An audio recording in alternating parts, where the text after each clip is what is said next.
Life-threatening bleeding doesn't wait for first responders.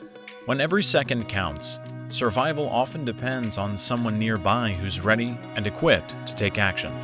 At StopTheBleed.com, we offer officially licensed Stop the Bleed kits from Rescue Essentials that meet Department of Defense standards, the same standards trusted by first responders and the military.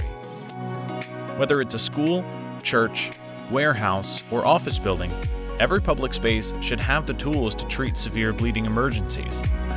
Stop the Bleed kits come in 3 tiers. Basic kits include a windlass tourniquet to control bleeding with a marker for noting application time, wound packing gauze, trauma dressing, gloves, shears, and simple instructions. Intermediate kits add tools to treat chest wounds and prevent shock and hypothermia, while advanced kits include hemostatic gauze to help blood clot faster.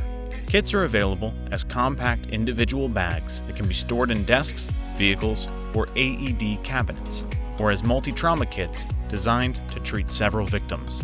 These can be stored in their own wall-mounted cabinets. Visit StopTheBleed.com today and make sure you are ready to act when every second counts.